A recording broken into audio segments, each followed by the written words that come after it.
Everyone is finishing up Resident Evil 9, and there is a lot of lore to unpack with this game. We got introduced to a new character named Zeno, who undoubtedly shares a massive resemblance to the greatest villain in the series, Albert Wesker. And it sparked a lot of speculation online about who this guy actually is, because his character inside the game is actually pretty vague. There's no confirmation inside the game that this guy is actually related to Wesker, but like you, me, and everyone else on the internet, we refuse to take this as an answer. So in this video, we'll be delving into some theories of who Zeno actually is and why he's 100% a Wesker clone. So let's delve right into it.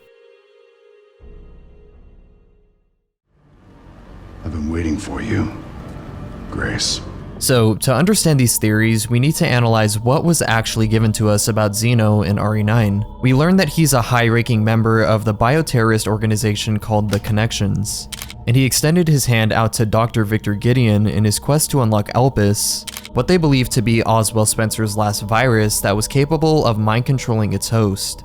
We also learned that he made repeated visits to Victor Gideon at the Rhodes Hill Chronic Care Center to discuss Elpis, so they seem to be pretty close business partners. Zeno trusted Victor's intuition that Grace Ashcroft was the key to releasing Elpis, so he poured ungodly amounts of time and money into funding Victor's research. Once Victor gets his hands on Grace at the hospital, she finally meets Zeno and they board a helicopter set for the center of the now destroyed Raccoon City. He takes her to RPD to reveal the truth behind the destruction of the city, Grace's origins, and Elpis. Here he reveals that the destruction of Raccoon City was not issued to terminate the virus spread, but instead to hide something. That something is Elpis, hidden inside of Oswell Spencer's ARC facility. The Connections issued the destruction of the city so they could wipe everybody out, take the ARC facility for themselves, and take control of Elpis. The problem was, Elpis was locked behind a passcode they believed only Grace knew due to her close connection with Oswell Spencer.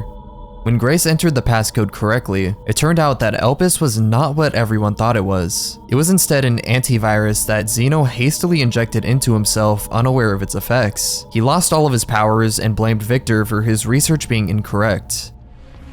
Your research was wrong. Elpis wasn't a weapon. There was never a key. During this argument, Victor quickly slices his head off and ends Zeno for good. The Connections is done with you!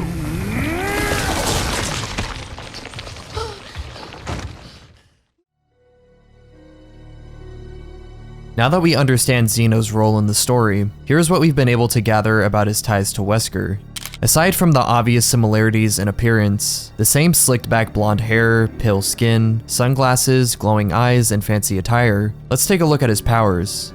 Wesker gained his superhuman abilities by injecting himself with the mutated strain of the progenitor virus. In Resident Evil 1, he allows the T-002 tyrant to kill him inside of the Spencer mansion to effectively fake his death. The virus instead revived him and granted him abilities like superhuman speed, strength, and enhanced regeneration. All of these characteristics are now present in Zeno. When Leon shoots his firearm at Zeno, none of the bullets are able to hit him because of his superhuman speed. Even when the BSAA were deployed into the destroyed Raccoon City, they didn't stand a chance against him. He was so fast that the soldiers appeared to just explode spontaneously without them even catching a glimpse of him. Likewise, during his fight with Leon, you can see that when he gets his arm sliced with a hatchet, he's able to repair it instantly. His mannerisms, cocky attitude, and grand visions for the future all seem to mirror Wesker in some way.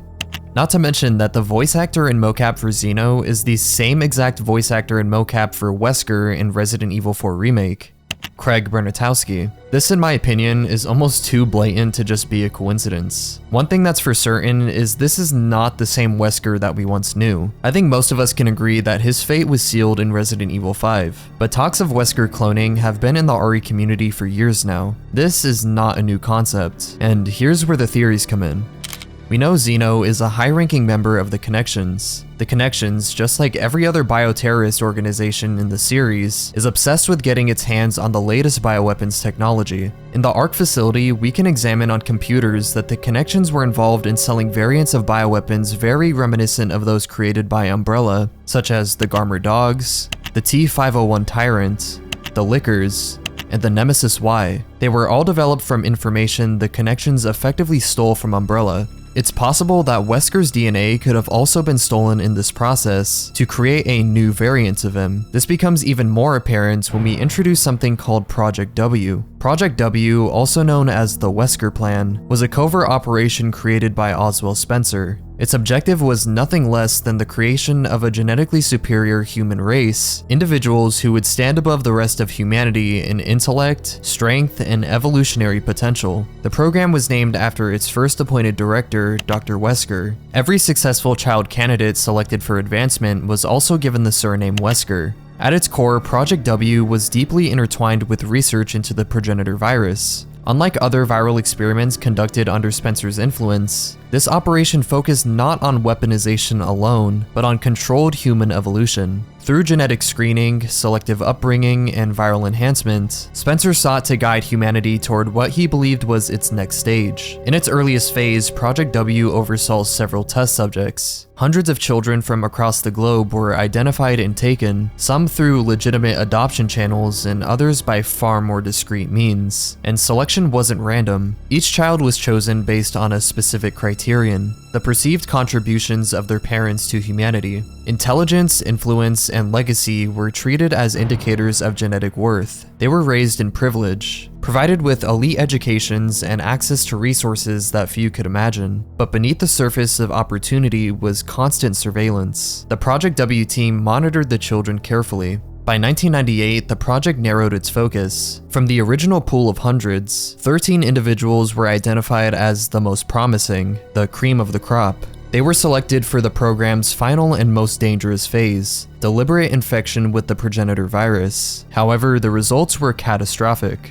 11 of the 13 candidates perished, only 2 survived. Albert Wesker emerged transformed, his body adapting to the virus in a way that granted him extraordinary superhuman capabilities. Alex Wesker also survived, but the outcome differed dramatically. At the time of infection, she was suffering from a terminal disease, so though she lived, the virus didn't grant her the same physical enhancements. Project W was one of Spencer's most top secret and groundbreaking operations. It's entirely possible that Albert Wesker, being the already superior human that he was eventually cloned by the Connections in order to drive human evolution in the same way that Spencer wanted, but instead they would take credit for Spencer's work.